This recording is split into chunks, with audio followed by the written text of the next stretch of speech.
l'espoir a trouvé refuge en moi.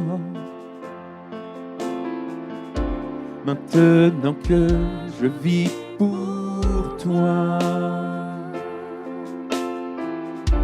que te glorifie tout ce qui est en moi. Ce que je veux, c'est plus de toi. Ce que je veux, c'est plus de toi. Relâche ta présence parmi nous. Face à face, je veux te voir. Laisse-moi vivre toujours dans ton amour. Ce que je veux, c'est plus de toi. Ce que je veux, c'est plus de toi. Je vis pour cette cause. Je dépose ma vie entre tes mains. Je vis pour la vérité, l'espoir du monde. En toi je me tiens. Ce que je veux, c'est toi.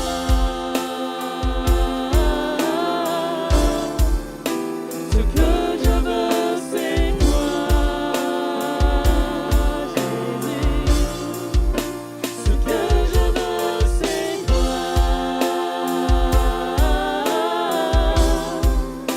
Ce que je veux, c'est toi.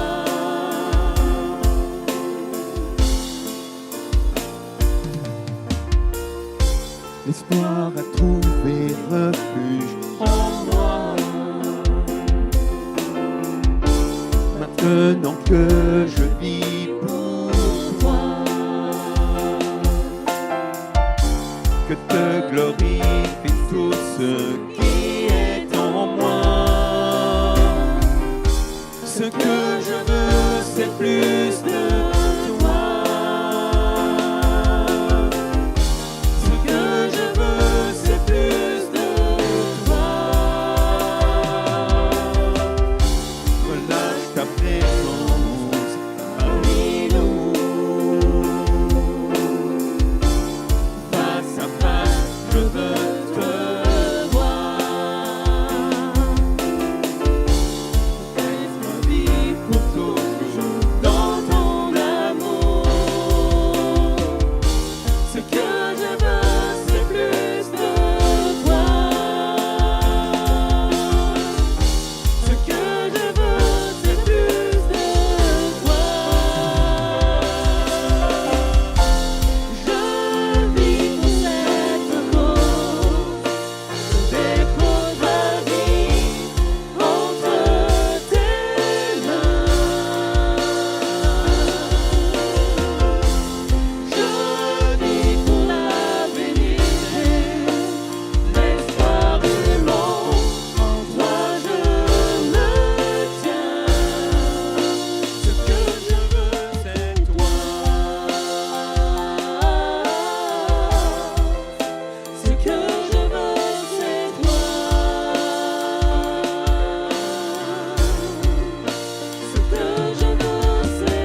c'est toi.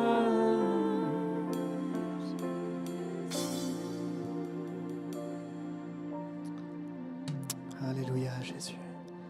Seigneur, on saisit ce matin qu'il n'y a pas de personne plus importante, plus grande, plus haute que toi. Et c'est le nom de Jésus, celui qui est au-dessus de tous les noms. Ça va? Je crois que quand on confesse le nom de Jésus, quand on met Jésus au-dessus de tout, il y a forcément quelque chose qui se passe. Il y a forcément des choses qui viennent travailler nos cœurs, changer nos vies. Il y a parfois des moments dans la louange où on est en train vraiment de lever les bras et de crier tout ce qu'on a au fond du cœur. Puis il y a parfois des moments dans la louange où on est juste en silence à écouter, à être attentif, à contempler la gloire de Dieu. Et j'aime quand, jour après jour, on a cette possibilité de vivre ensemble la louange de Dieu. Quand on peut élever la voix, quand on peut parler à Dieu. Je ne sais pas pour vous, mais moi, j'aime parler. Et j'aime encore plus parler à mon Dieu. Amen. On va passer pour les offrandes avec les deux frères. Et pendant ce temps-là, je vais simplement introduire notre orateur. Et puis, merci à toute l'équipe de louange d'avoir été avec nous. Et on reste branché pour la suite. Voilà, on a la joie aujourd'hui d'accueillir parmi nous Mercioni Martorano. Est-ce qu'il y en a qui le connaissent ici? Ok, il y a quelques mains qui se lèvent, donc du coup, c'est bien. Tu vois, il y en a quelques-uns qui te connaissent, c'est chouette. Mais la plupart ne te connaissent pas. Donc c'est bien, tu peux y aller franco. On a beaucoup de joie d'accueillir au milieu de nous Mercioni et son épouse Karine. Merci d'être avec nous. Ils viennent de l'église de Rive-de-Gier. C'est pas très loin de chez nous, l'église Espoir. Vous avez peut-être déjà entendu parler. Et on s'est rencontrés avec Mercioni à plusieurs reprises lors des pastorales. On a des amis communs, mon frère qui jouait de la guitare avec lui. Enfin, voilà, on a pas mal d'amitiés qui se sont créées. Et j'ai vraiment beaucoup de joie à l'accueillir parmi nous et qu'il puisse bénir l'assemblée. Je sais qu'à Bourgoin, on sait accueillir. Vrai ou faux? On sait accueillir comme il faut, ok? Alors je vous propose qu'on puisse l'applaudir et qu'on puisse vraiment le bénir. Et puis on va te laisser toute la place. Merci, merci. Merci. Merci. C'est bon, il marche? Ouais, génial. Je peux me mettre en haut ou je sais pas. J'en sais rien, je vais voir ça. En tout cas, bonjour à tous. Ça va, vous allez bien? Ouais, ça va? Très heureux d'être avec vous ce matin. En fait, je réfléchissais à ça et avant de partir avec mon épouse Karine, est-ce qu'il y en a qui étaient là déjà à l'époque du pasteur David Mastriforti? Il y en a qui étaient là. Ça a été une des premières invitations que j'ai eues. J'étais avec, alors c'était pas pour prêcher, c'était pour la louange et j'étais là une première fois avec Dan Luyten. Et une deuxième fois où je suis venu présenter, je crois, certainement un album que j'avais fait. Donc il y en a de cette époque-là déjà? Ouais, ok. Vous vous souvenez de moi? Peut-être pas. Hein. C'est pas grave, je vous en veux pas du tout. Je suis venu aussi après, invité par votre pasteur, je pense que c'est le pasteur d'après, Laurent Bauchy. Ouais, aussi. Et j'avais fait un concert là et... Ah, vous en souvenez, hein? Ouais. Là, c'est moins loin. Et donc un concert le samedi et puis la louange, toujours la louange. Hein, et le prédicateur, je crois que c'était René Delattre à ce moment-là. Et puis qui est-ce qu'il y a eu après? Attendez, je l'ai noté. Après c'est David Maffre et il m'a fait l'honneur d'être invité lors de la, je sais pas si comment on appelle ça, l'inauguration, qui a eu toute la rénovation du bâtiment et il m'a invité aussi, mais pour faire un concert. Et je suis toujours venu là en tant que conducteur de louange. Et ce matin, je suis vraiment béni parce que c'est la première fois que je viens en tant que prédicateur, invité par votre pasteur lui-même. Alors, merci beaucoup de ta confiance.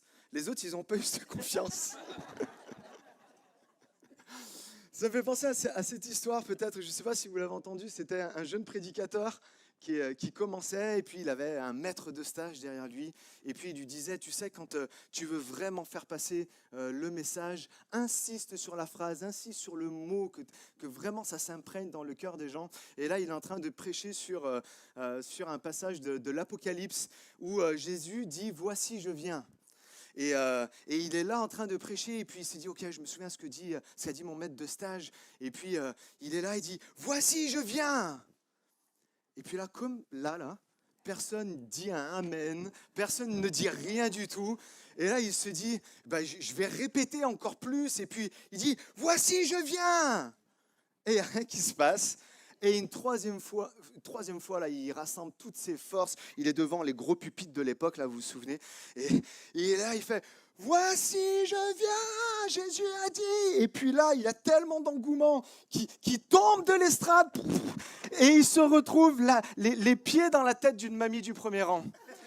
Et il se relève, il dit, mais je suis vraiment désolé, je sais pas quoi dire, je sais pas quoi faire. Et la mamie, elle le regarde, elle fait, t'inquiète pas mon petit, depuis le temps que tu as dit que tu allais venir, je me suis préparé.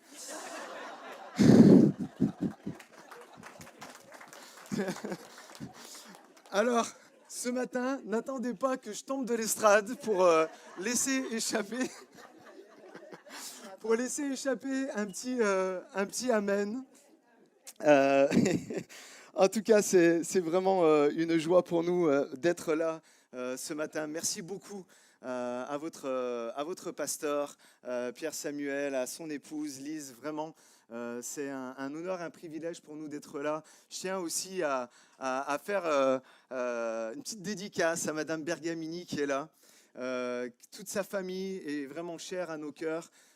Et est lié quand même un peu à ma famille parce que mon frère, peut-être vous le connaissez, Patrice Martorano de l'église Momentum, a donné sa vie au Seigneur lors d'un moment de jeunesse, en tout cas pour lui et même pour moi parce que je ne l'ai pas vécu mais j'en ai tellement entendu parler, où Guy Bergamini, qui est auprès du Seigneur maintenant, mais a prêché avec tout l'amour et la grâce de Dieu. Et ça a été vraiment un moment où mon frère a pu donner sa vie. Et puis de là est parti plein de choses. Alors merci. Est-ce qu'on peut vraiment remercier cette femme de Dieu qui est là? Elle a dédié sa vie à la cause de Christ.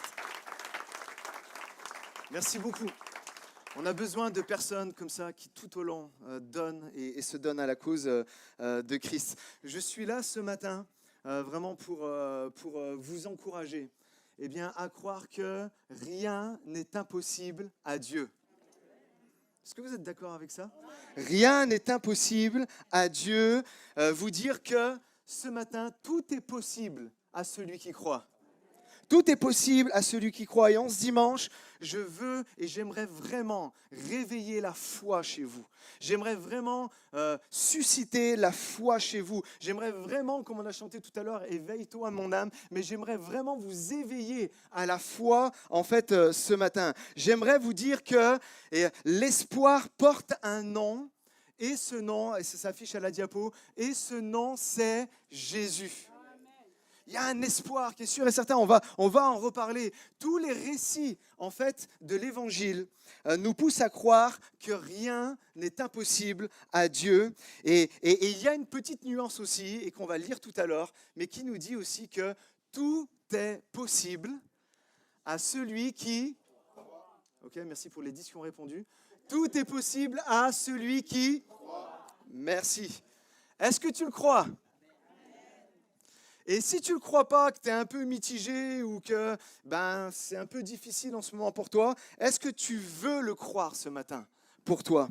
Il y a tellement qui se lèvent, ils sont là tous les matins et puis ils se disent que comme d'une sorte de résignation, de fatalisme, c'est quoi ce qui va me tomber encore sur la tête et quelle nouvelle je vais encore apprendre et telle personne m'appelle sur mon téléphone, oulala, ça annonce quelque chose de vraiment pas bon. Tellement de personnes se lèvent avec des appréhensions, du doute, du stress, de l'angoisse. C'est quoi la prochaine épreuve qui va me tomber dessus? Mais la bonne nouvelle ce matin, c'est que tu n'es pas obligé de vivre comme ça.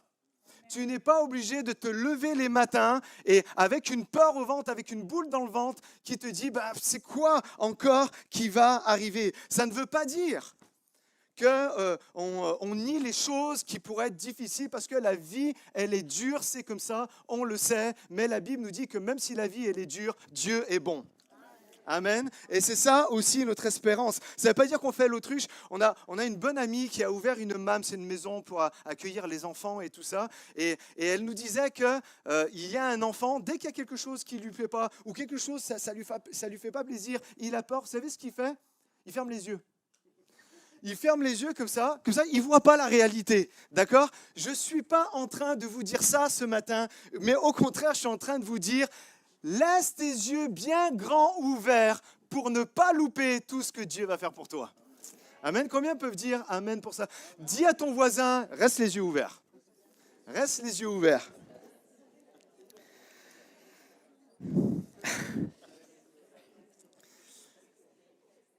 J'aimerais, ça s'affiche à l'écran, vous dire, écoutez ça, c'est très important. La vie chrétienne normale, c'est de s'attendre à des grandes choses de la part de notre Dieu. Ça, c'est la définition normalement de la vie chrétienne.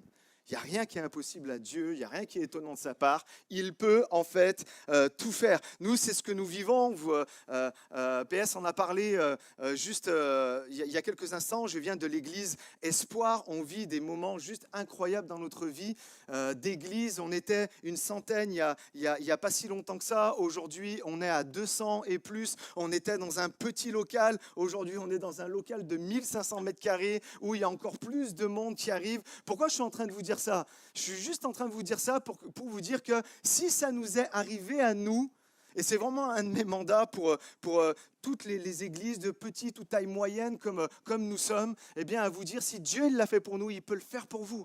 Il peut vous surprendre, il peut amener des personnes qui vont bénir au-delà de tout ce que vous pouvez penser ou imaginer, parce que notre Dieu est comme ça et que ça devrait être notre vie normale de s'attendre à des grandes choses de la part de Dieu. Et vous avez votre part aussi à ce niveau-là.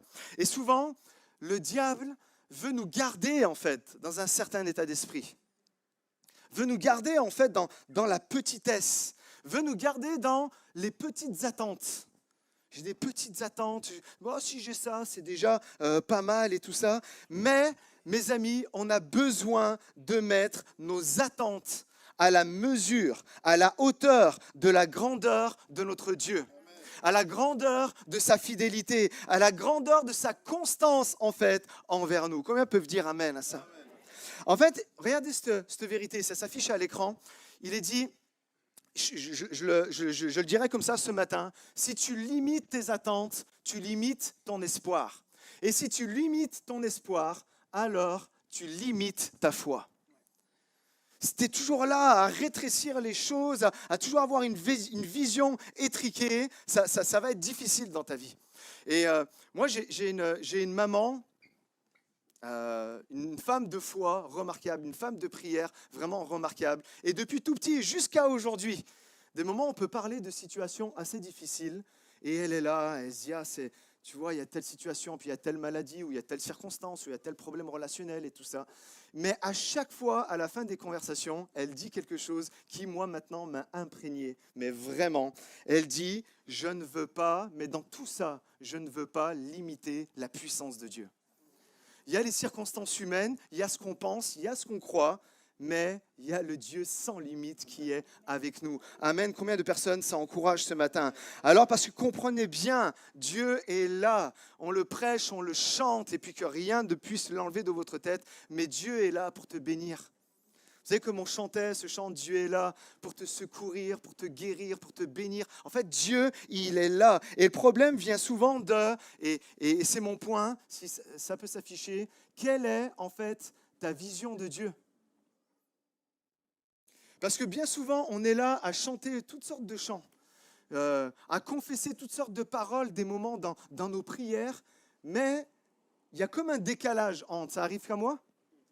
Il y a comme un décalage entre. Et donc la question, c'est de savoir, c'est quoi ta vision de Dieu?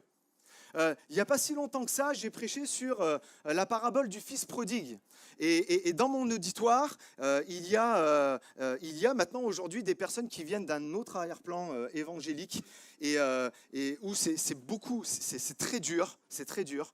Et ils étaient juste stupéfaits, touchés en pleurs de voir Jésus comment présente Dieu le Père dans la parabole du fils prodigue, parce que c'est ce qu'il est en train de faire quand il le fait. C'est pas un père qui est là accusateur. C'est pas un père qui est là à vouloir retenir les gens alors que son fils le déclare mort en lui disant « Donne-moi mon héritage ». Et lorsqu'il revient, le père est là et c'est lui qui vient se jeter au cou de son fils. Et si vous avez remarqué, il ne lui fait aucun reproche. Et en fait, c'est sous la nouvelle alliance, c'est la vision de Dieu. Et Jésus, en fait, le présente très bien. Alors, quelle compréhension tu as de Dieu? La Bible décrit Dieu comme un Dieu fort.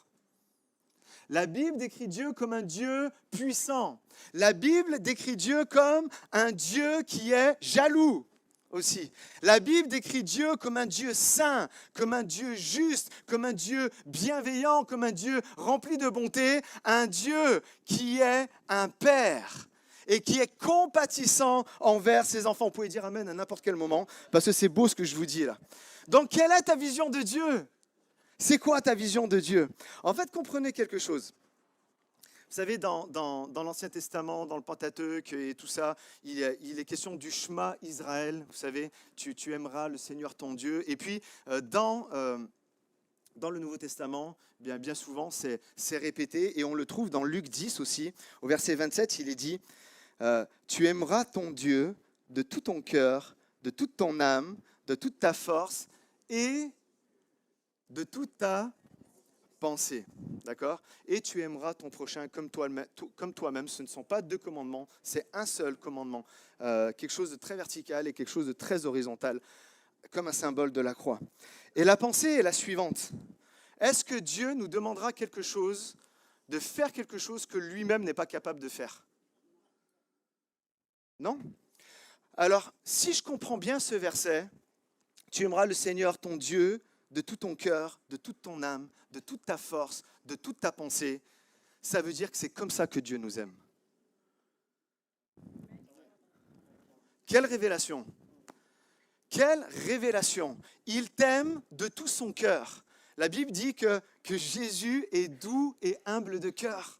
La Bible nous dit qu'il aime tout le monde et qu'il ne mettra jamais dehors quelqu'un qui vient à lui. Quelqu'un qui vient. Vous savez, Jésus est venu pour les personnes qui se reconnaissent pécheurs. Et à toutes les personnes repentantes qui viennent à Jésus, jamais il ne les mettra dehors. Son cœur est vaste comme l'océan. Combien peuvent dire amen à ça? Il t'aime de tout son cœur. Il t'aime de toute son âme. En fait, le mot âme en grec est plutôt relatif à l'esprit, d'accord? Il t'aime de tout, en fait, son esprit. Et tellement il t'aime, qu'est-ce qu'il fait? Il envoie son esprit pour toi. Il envoie son esprit pour ta consolation, pour ton édification, pour ta construction ou ta reconstruction. Il t'aime de toute sa force. Qu'est-ce que ça veut dire? C'est-à-dire que toute la puissance de Dieu est là. En fait, elle est pour toi. Elle est sans limite. La Bible nous décrit Dieu, on le voit dans l'Ancien Testament, comme étant omnipotent. Qu'est-ce que ça veut dire? Ça veut dire qu'il peut tout faire. Il n'y a rien, en fait, qui l'arrête. C'est décrit comme El Shaddai, le Dieu tout-puissant, le miraculeux, le prodigieux, est là pour toi tellement qu'il t'aime. Ça, c'est une réalité. Et peut-être ce qui me touche le plus, c'est qu'il t'aime de toute sa pensée. De toute sa pensée. On le voit, hein? Il y a une fois, j'ai entendu un prédicateur, je ne me rappelle plus si je l'ai écouté ou si je l'ai lu, mais qui disait, peut-être vous l'avez entendu, si Dieu avait un frigo dans le ciel, on ne sait pas, mais si Dieu avait un frigo dans le ciel, il y aurait ta photo sur la porte du frigo avec un magnète. Comme on fait tous avec chacun de nos enfants. Vrai ou pas? Et là, on en a plein de frigos avec tous nos enfants et tout ça. Et si Dieu avait un frigo là-haut dans le ciel, ta photo certainement serait en fait collée. Et je réfléchissais à ça, mais moi je pense que c'est bien au-delà de ça. Vraiment bien au-delà de ça. Je pense que c'est plus que ça. Il ne pense pas à toi seulement. Lorsqu'il y a un événement qui rappelle que là, il y a telle personne, ah oui, c'est vrai, j'avais oublié. Non, Dieu pense sans arrêt à toi. Il t'aime tellement qu'il a tout mis en place, de la première page de la Bible jusqu'à la seconde. Ça nous montre, ça nous dépeint un Dieu qui a mis tout un plan rédempteur jusqu'à la venue de Jésus pour que nous puissions être sauvés. Combien peuvent dire Amen à ça? Et il ne passe pas à toi seulement, non, que quand il y a quelque chose qui lui rappelle, il pense à toi tout le temps. Le prophète Ésaïe dit, une femme, et il prophétise en fait de la part de Dieu, une femme oublie-t-elle l'enfant qu'elle allait? N'a-t-elle pas pitié du fruit de ses entrailles? Quand elle l'oublierait, moi, je ne l'oublierai jamais. Et il termine en disant, voici, je t'ai gravé sur mes mains, comme quelque chose qui allait venir avec le sacrifice de Jésus à la croix. Combien comprennent qu'on est toujours en fait dans ses pensées, que jamais en fait on est oublié. Le prophète Zacharie dit, car celui qui vous touche, touche à la prunelle de son œil. Ouh. C'est tellement bon, j'en suis tout ému là déjà juste en vous le disant. Et qui peut me dire ici que Dieu ne nous aime pas? Qui peut dire ici, ouais, je ne comprends pas tout et tout ça? Non, on est toujours là. Il est vraiment sensible à sa création. Dieu est un Père aimant, à tel point qu'il envoie Jésus. Il envoie Jésus. Pour la liberté de son peuple, il est capable d'ouvrir la mer Rouge pour notre croissance et notre consolation. Comme je disais tout à l'heure, il envoie son Esprit Saint pour l'amour qu'il nous porte. Il envoie Jésus. Et tout à l'heure, quelqu'un lisait Romains 5. Et si on allait un peu plus loin, au verset 8, il nous dit que Dieu prouve son amour envers nous alors que nous étions encore des pécheurs. Christ est mort pour nous. Il le prouve sans arrêt. Il pense à nous sans arrêt. Et pour nous donner la vie éternelle, il triomphe de la mort. Il n'y a pas de limite à sa grâce. Il n'y a pas de limite à sa bonté. Pas de limite à son amour. Pas de limite à sa puissance. Est-ce que toute l'église de Bourgoin peut dire Amen à ça? Il y a le psalmiste qui dit à un moment donné, qui est tellement émerveillé par la grâce de Dieu, qui dit « J'ai cherché les limites ». J'ai vraiment cherché les limites de la bonté de Dieu, mais vous savez quoi? Je ne les ai pas trouvées. Nous, on est là à se mettre des limites, plein de limites. Et lui, il dit, et c'est une vérité, je n'ai pas trouvé les limites de la bonté de Dieu, je n'ai pas trouvé de limites, en fait, à sa grâce, sauf celle que l'être humain veut bien mettre. Et ça, c'est la vérité. Et quand tu souffres, il souffre aussi. Comprenez, ce n'est pas son désir à la base. Ce n'est pas son désir à la base le péché. Ce n'est pas son désir à la base la souffrance. Ce n'est pas son désir à la base la mort. Sinon, ça serait vraiment incohérent avec le Dieu qui nous est présenté en fait dans la Bible. C'est pour ça que tout l'Ancien Testament retrace tout le plan rédempteur pour arriver jusqu'à Jésus et à sa mort sur la croix et à sa résurrection pour nous amener à une résurrection, une restauration en fait spirituelle mais aussi morale. Et on va lire un passage ce matin. On va lire un passage ce matin de l'Évangile où on va voir un père qui va croire et mettre sa foi en Jésus, qui est l'espoir incarné pour ce monde. Amen. Évangile de Marc, chapitre 9, verset 14. Il est dit, « Lorsqu'ils furent arrivés près des disciples, il vit autour d'eux une grande foule et des scribes qui discutaient avec eux. Dès que la foule vit Jésus, elle fut surprise et accourut pour le saluer. Il leur demanda, « Sur quoi discutez-vous avec eux ?» Et un homme de la foule lui répondit, « Maître, j'ai amené auprès de toi mon fils qui est possédé d'un esprit muet. En quelques lieux qu'il le saisisse, il le jette par terre. L'enfant écume, grince des dents, il devient tout raide. J'ai prié tes disciples de chasser l'esprit, et ils n'ont pas pu. Race incrédule, leur dit Jésus. Jusqu'à quand serai-je avec vous? Jusqu'à quand vous supporterai-je? Amenez-le-moi. On lui amena, et aussitôt que l'enfant vit Jésus, l'esprit l'agita avec violence. Il tomba par terre et se roulait en écumant. Jésus demanda au Père, « Combien y a-t-il de temps que cela lui arrive ?» Depuis son enfance, répondit-il, et souvent l'esprit l'a jeté dans le feu et dans l'eau pour le faire périr. Mais si tu peux quelque chose, viens à notre secours, aie compassion de nous. Jésus lui dit, si tu peux, tout est possible. Dites-le avec moi, tout est possible à celui qui croit. Aussitôt, le père de l'enfant s'écria, « Je crois, viens au secours de mon incrédulité », c'est-à-dire le fait que j'arrive pas à croire. Jésus, voyant accourir la foule, menaça l'esprit impur et lui dit, « Esprit muet et sourd, je te l'ordonne, sors de cet enfant et n'y rentre plus. » Et il sortit en poussant des cris et en l'agitant avec une grande violence. L'enfant devint comme mort, de sorte que plusieurs disaient qu'il était mort. Mais Jésus, l'ayant pris par la main, le fit lever et il se tint debout. Et ensemble, on dit Amen à ce passage magnifique.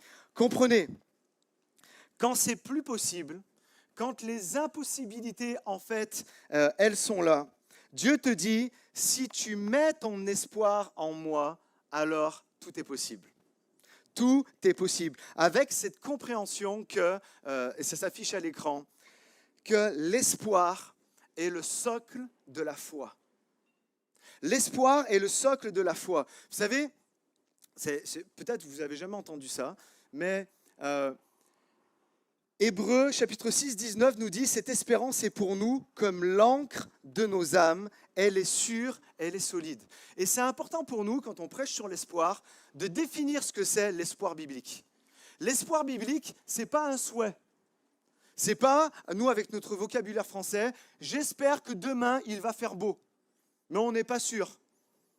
Pour nous, l'espoir des moments, c'est ça. J'espère quelque chose, mais je ne sais pas. C'est peut-être au petit bonheur la chance. Non, la Bible nous dit que l'espérance, que l'espoir que nous avons en tant que chrétiens, c'est quelque chose qui est sûr et qui est solide et sur laquelle nous pouvons nous appuyer, que Dieu nous aime, que Jésus est mort pour nos péchés, qu'il est ressuscité et que cette vie nous la donne pour que nous puissions avoir la vie éternelle. C'est ça notre espérance et c'est sur cette espérance que notre foi peut agir. Et c'est pour ça que je dis que l'espoir est le socle, en fait, de notre foi. Et quand tout part de travers, quand il y a la tempête, c'est pour ça que la Bible dans Hébreux dit l'espoir, l'espérance, c'est comme une ancre. Tu es semblable à un bateau qui est là, qui est chaviré, qui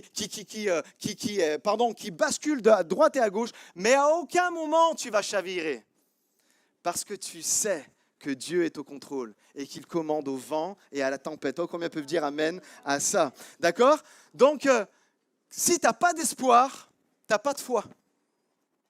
La foi est la ferme assurance des choses qu'on espère. D'accord? C'est le socle. C'est là. Pour ceux qui sont un peu de ma génération, il y en a qui ont déjà vu Mission Cléopâtre. D'accord? Astérix. D'accord? Pas de bateau, pas de pierre. Pas de pierre, pas de palais. Pas de palais, pas de palais. Voilà. Pas d'espoir, pas de foi. Voilà. Si je peux le dire, voilà, pour que vous compreniez, en fait, vraiment. Et l'espoir porte un nom sur lequel je peux m'appuyer, le nom au-dessus de tout autre nom. Et ce nom est Jésus. Mais on voit ce Père qui s'approche et il doute. Il doute, en fait, il doute vraiment. Et il y a cette remarque du Père qui dit, mais si tu peux, comprenez le contexte. Bien sûr, il y a quelque chose qui va venir vous chercher. Nous, on est là, on est semblable à ce Père. Hein. Combien de parents ici viennent pour amener leurs enfants au trône de la grâce? Combien de personnes viennent ici dans ce lieu et demandent la prière parce qu'ils s'attendent pour un travail, pour une relation qui est conflictuelle, pour une maladie et tout ça. Et cet homme, il vient vraiment nous chercher parce qu'il est comme nous en fait. Et là, il est là et il dit si tu peux. Et en fait, ça vient nous chercher dans le sens que ici, la plupart vous êtes chrétiens. Et puis quand il y a quelqu'un qui vous demande de prier pour lui, vous n'avez pas de mal. Vous êtes là, et puis c'est bien, hein, c'est ça la communion fraternelle, ça sert à ça. Oh, je te prie pour mon frère, je te prie pour ma sœur, tu as vu par quoi elle traverse et tout ça. Et là, on a une foi à déplacer les montagnes, c'est vrai ou pas? Mais quand c'est pour nous, c'est plus pareil.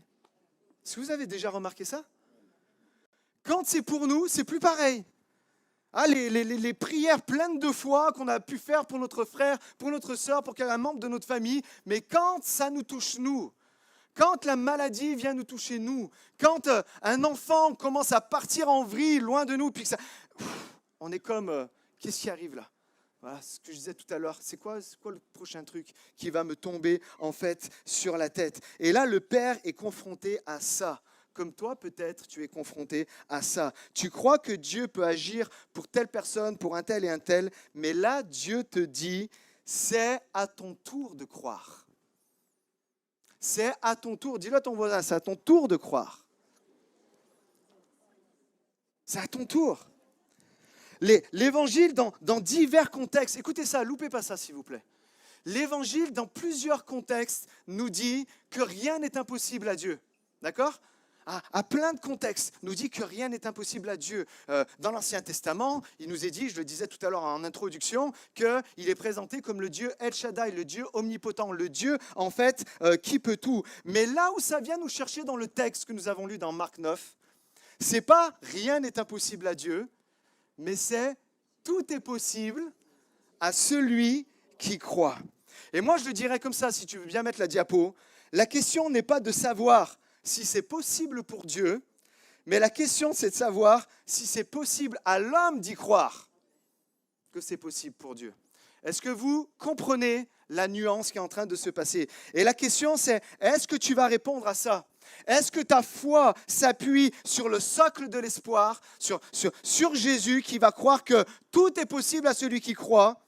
Et je pense qu'il faut dire, et moi je le dis avec vous, dans bien des circonstances, comme cet homme, viens avec humilité, viens au secours de ma foi. Viens au secours de mon incrédulité.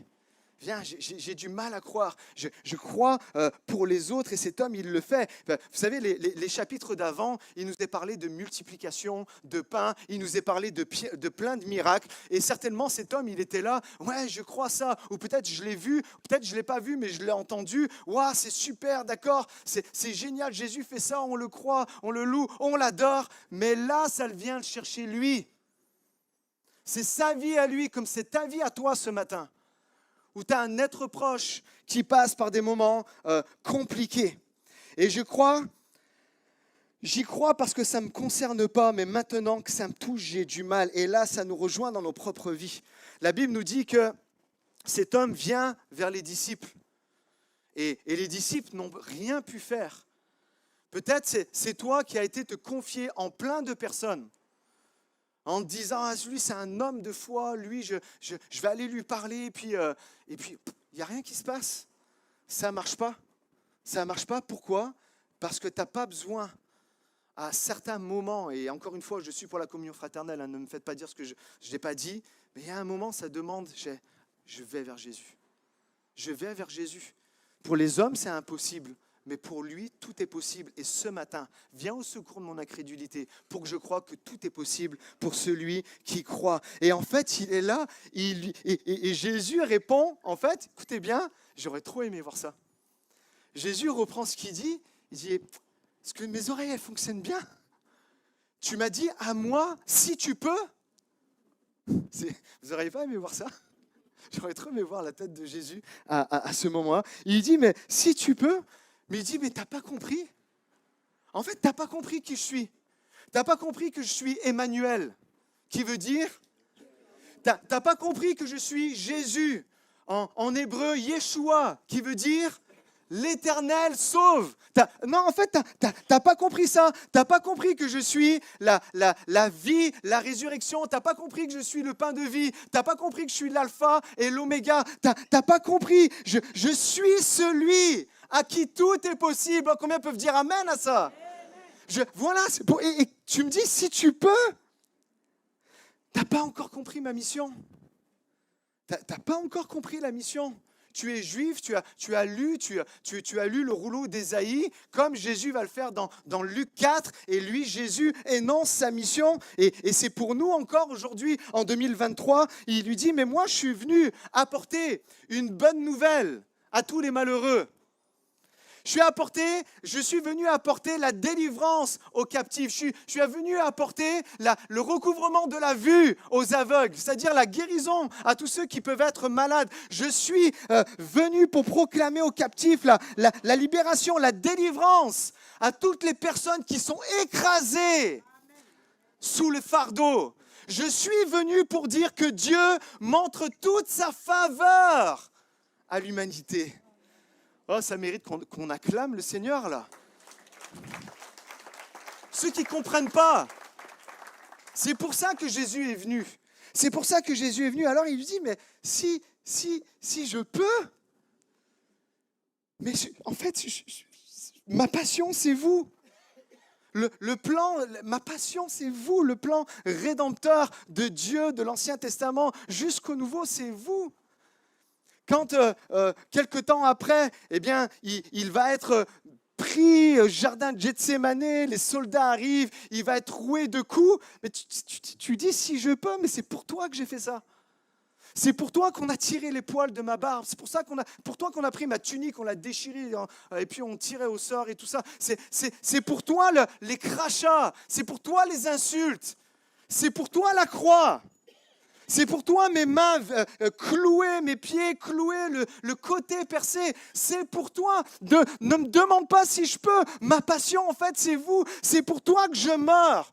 Pour que tu puisses accéder à la vie éternelle si tu viens, que tu me donnes ta vie et que tu te repentes de tes péchés.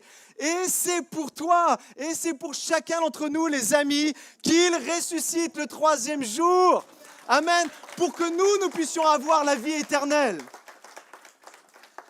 Alors ne me demande pas si je peux. C'est tout ça, c'est pour toi. Tout ça, en fait, c'est pour toi. C'est pour toi. Et cet homme dit bien humblement, viens au secours de mon incrédulité. En fait, cet homme, littéralement, il vient et il prie. Il prie Jésus à ce moment-là avec foi. Et je lisais la semaine dernière ce post de mon ami le pasteur Didier Biava. Si tu veux bien mettre, s'il te plaît. Il dit, écoutez ça. Tant qu'on n'a pas prié pour réussir à saisir l'impossible, on imagine, on ne peut pas se douter le potentiel de la prière. Parce que prier, écoutez ça, et je valide, c'est travailler avec Dieu dans l'impossible. Amen, ma sœur. Prier, c'est travailler avec Dieu dans l'impossible. La foi qui s'appuie sur l'espoir sûr et certain que Jésus peut tout, que Jésus à la croix a tout accompli et que Jésus peut débloquer les situations. On voit juste un peu plus loin, et c'est ma conclusion, si vous pouvez revenir, s'il vous plaît. On voit un peu plus loin dans Marc 11, Jésus faire une belle déclaration que nous, on reprend, qu'on veut se faire nôtre et tout ça. Regardez ce qu'il est dit. Donc Marc 11, verset 22. Jésus leur dit alors, « Ayez foi en Dieu. Je vous le dis, en vérité, si quelqu'un dit à cette montagne, « Retire-toi de là et jette-toi dans la mer. » Et s'il ne doute pas dans son cœur, mais croit que ce qu'il dit arrive, il le verra s'accomplir. C'est pourquoi je vous le dis, tout ce que vous... Allez, lisez-le avec moi. Tout ce que vous demanderez en priant, croyez que vous l'avez reçu, et cela vous sera accordé. Et on dit... Maintenant, petite question. Dans quel contexte Jésus dit cela ?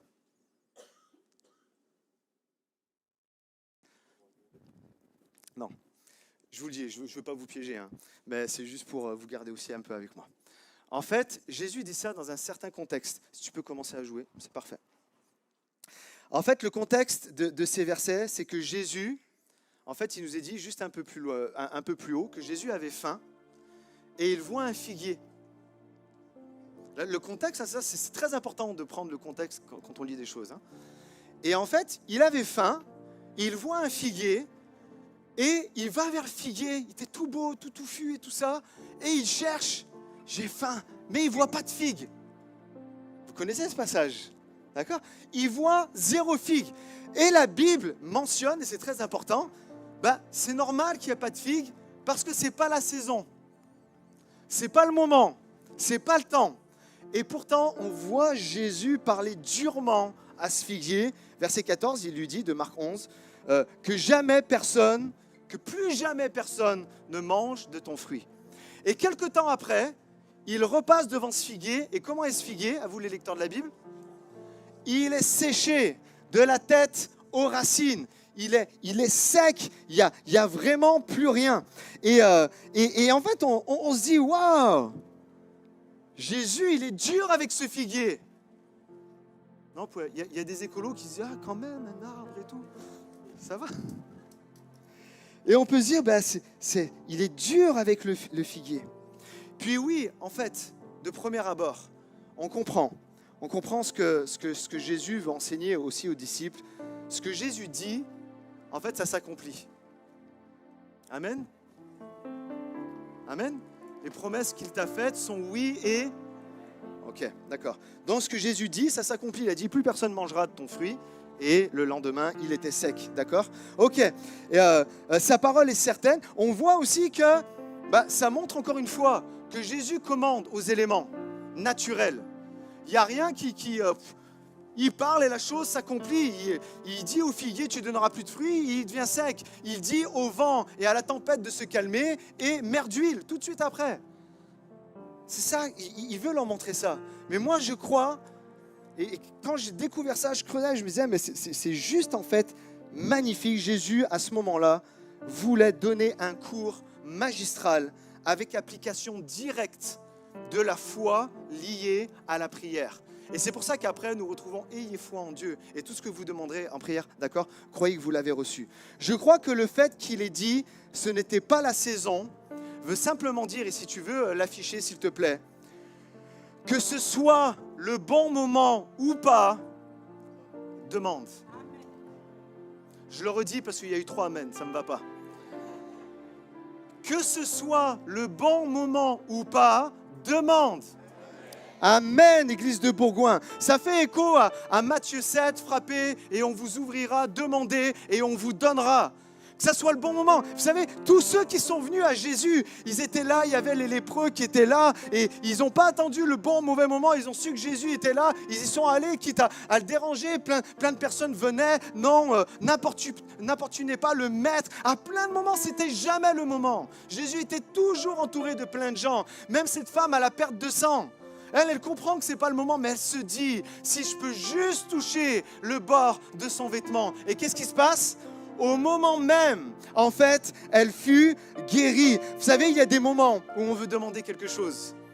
Moi, je me souviens, en tant qu'enfant, dès que je voulais demander quelque chose à mon père ou à ma mère, ça prenait toute une proportion dans ma tête. Je ne sais pas parce que c'est le fait qu'on n'avait pas grand-chose à la maison. Je ne sais pas si c'est le fait, je ne sais pas. Mais pour moi, dans ma tête, c'était... Je me prépare et puis je vais y aller. Et puis la réalité, c'est que des moments, je n'osais même pas demander. Mais avec Dieu, c'est pas comme ça.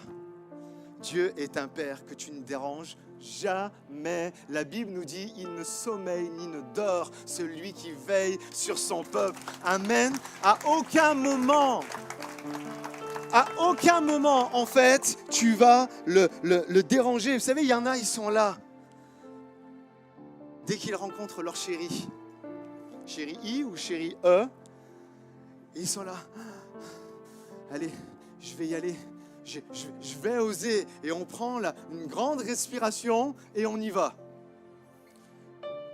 Et là, généralement, pas ce qui se passe, d'accord ? Mais c'est bien parce qu'au moins, vous ne vivez plus dans l'incertitude. Et il y en a plein, on vit dans l'incertitude parce qu'on n'ose pas aller demander. Là, il y a peut-être une parole pour des futurs fiancés, là. Vas-y, fais le pas. Je ne comprends pas la jeunesse aujourd'hui qui ne veulent plus faire les pas. Amen. Hein, toi, tu es d'accord, hein? C'est vrai, c'est quoi ces jeunes aujourd'hui? Ils arrivent à 30 ans, ils ne sont pas mariés. S'ils osent jamais, ils sont là. Ah, je sais pas, j'ai peur de... Mais non, vas-y.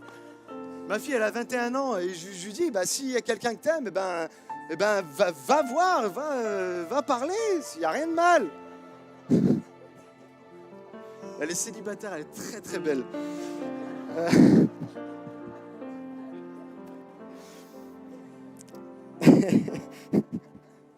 C'est toujours le bon moment. C'est toujours le bon moment. Va vers le Seigneur. Prends ta respiration s'il le faut. Ils n'osent jamais répondre aux appels. Ils n'osent jamais venir sur le devant pour qu'on prie pour eux. Non, moi je crois que quand on prie, il y a Dieu qui est là, qui travaille avec nous dans l'impossible. Amen. Ce matin, j'aimerais vraiment te dire, refuse le fatalisme. Cet homme est venu vers Dieu, il refusait le fatalisme. Mon enfant, il est en train de se perdre et puis le démon, il veut le tuer. cette femme cananéenne, c'est pareil dans un autre passage. Elle vient et malgré un peu ce qui semble comme de la froideur de Jésus, il n'y a rien qui l'a arrêté. Il dit non, moi je crois que tu peux faire quelque chose. Et ce matin, peut-être vous êtes là en tant que parent ou même en tant que jeune avec des défis qui sont là devant vous, des problèmes à régler. Venez, c'est le bon moment là. C'est le bon moment ce matin. C'est le bon moment, viens et Jésus va faire quelque chose. Quelqu'un veut dire amen à ça? Viens au secours de mon incrédulité. J'aimerais qu'on puisse juste fermer les yeux si vous voulez bien, puis on va prier. Seigneur, je veux vraiment te louer, te bénir pour ces moments, pour ces instants. Merci pour ta parole. Merci pour ta parole qui est la vérité. Merci pour ta parole qui est une lumière sur notre sentier, une lampe à nos pieds, une lumière sur notre sentier.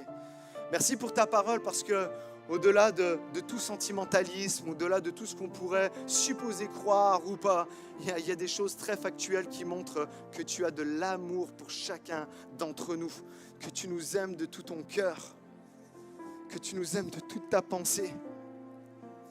Comme un père, comme une maman qui est là à sans arrêt se faire du souci pour ses enfants.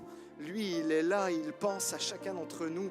Et merci Seigneur parce que ta parole, en fait, nous révèle ceci. Et je te prie pour toutes les personnes qui sont là et qui passent par des moments difficiles, qui sont face à des impossibilités et puis qui sont un peu comme ce père. Je viens vers Jésus, je viens à l'église, mais si tu peux faire quelque chose, Jésus te dit, bien sûr que je le peux. Et au-delà de le pouvoir, je le veux.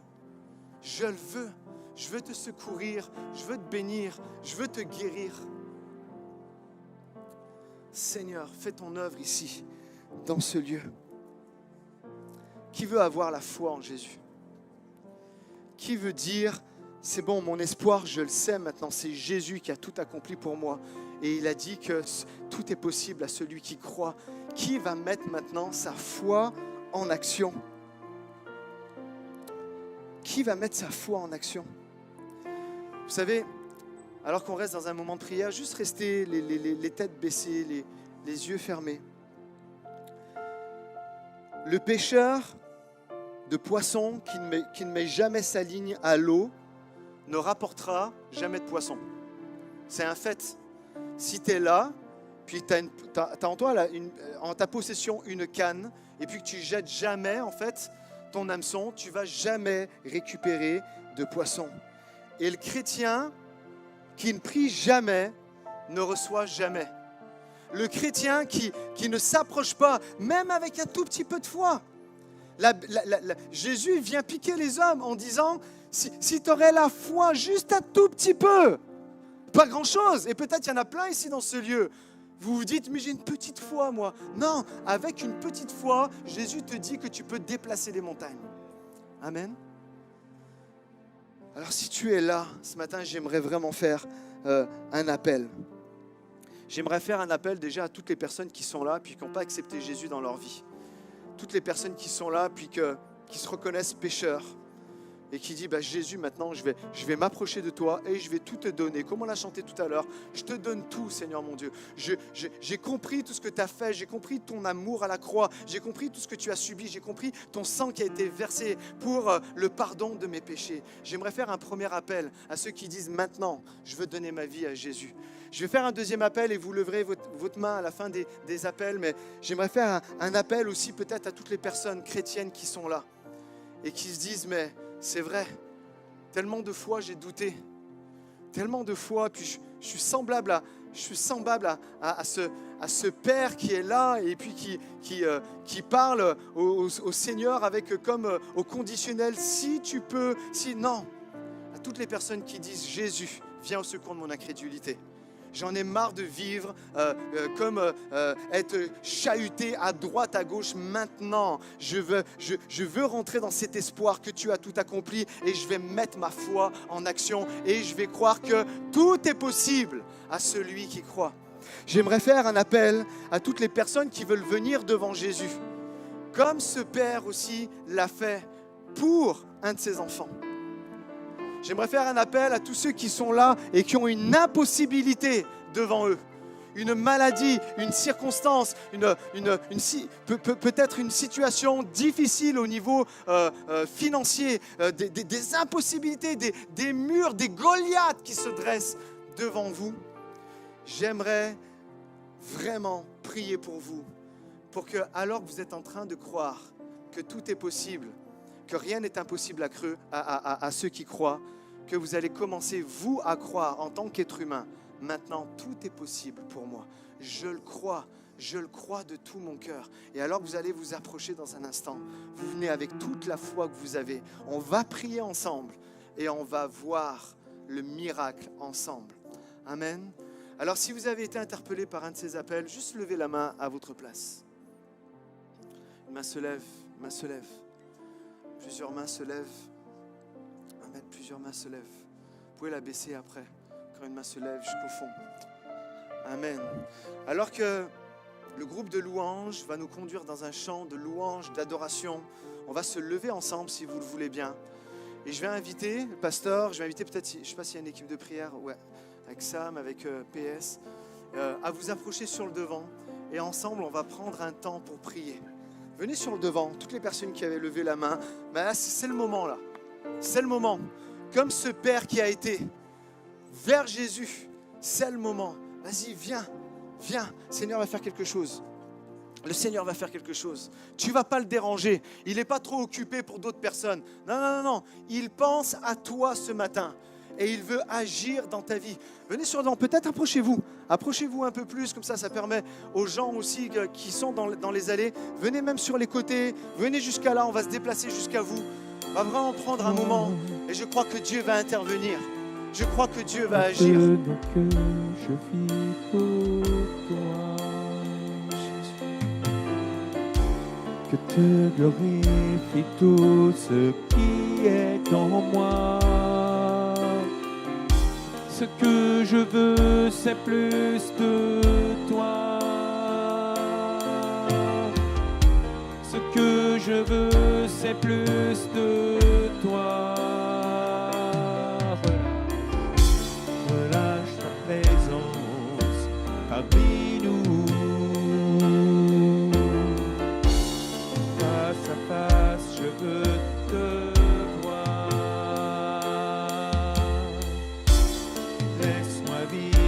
toujours dans ton amour. Ce que je veux, c'est plus de toi. Ce que je veux, c'est plus de toi. Je vis pour cette cause. Je dépose ma vie entre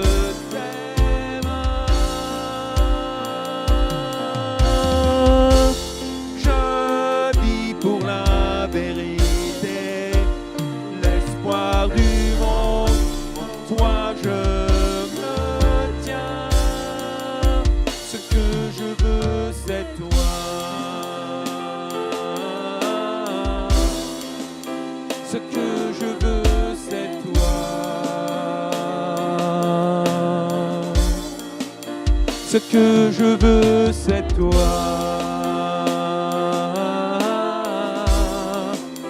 Ce que je veux, c'est toi.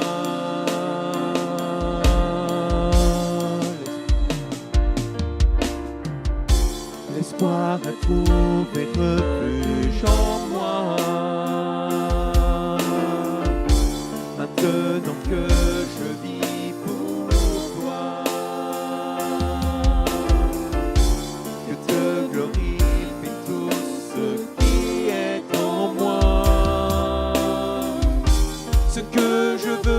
c'est plus de toi. Ce que je veux, c'est plus de toi. Relâche ta présence parmi nous. Face à face, je veux te voir. Laisse-moi vivre pour toujours dans ton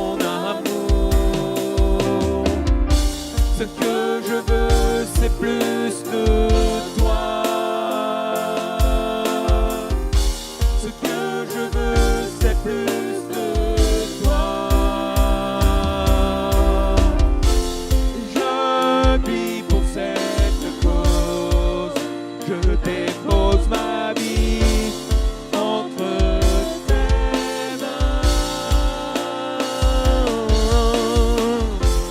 Je vis pour la vérité, l'espoir du monde, en toi je me tiens. Je vis, je vis, je vis, je vis, je vis pour cette cause. Je dépose ma vie entre tes mains.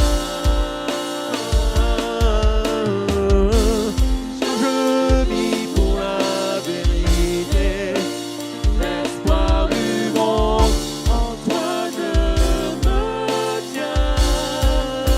Ce que je veux c'est toi. Ce que je veux c'est toi. Ce que je veux c'est toi.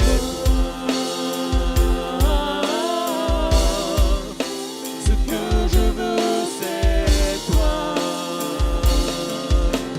Seigneur, tout ce que je veux, Seigneur, c'est toi. Jésus, oh, oh, oh. Tout ce que je veux, Seigneur, c'est toi, c'est toi, Jésus. Tout ce que je veux, Seigneur, c'est toi, Jésus, Jésus. Tout ce que je veux, Seigneur, c'est toi, Jésus.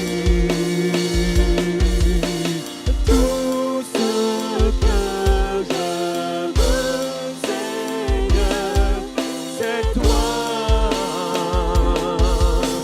Jésus.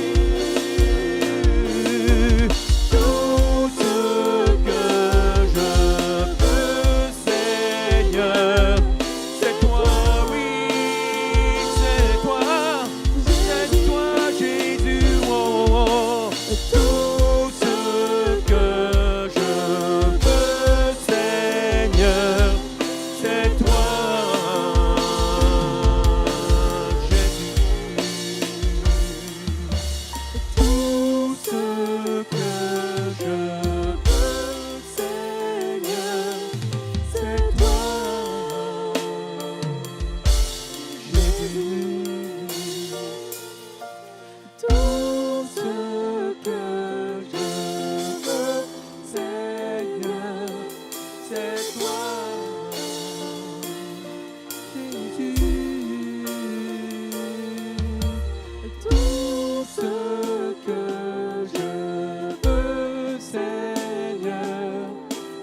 toi, Jésus. Tout ce que je veux, Seigneur, c'est toi, Jésus. Tout ce que je veux, Seigneur, c'est toi, Jésus.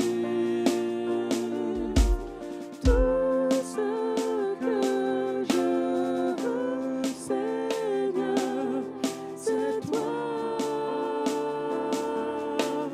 Jésus. Tout ce que je veux, Seigneur, c'est toi,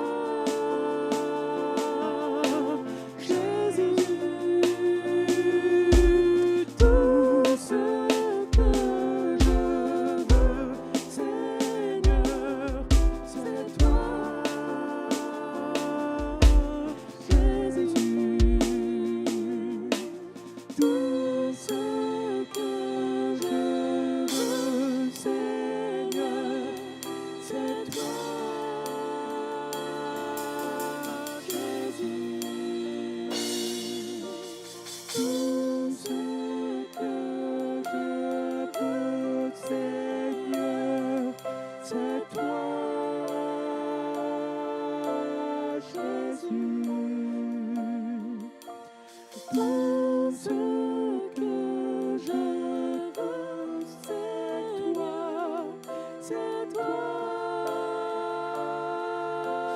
Jésus. Tout ce que je veux, Seigneur, c'est toi,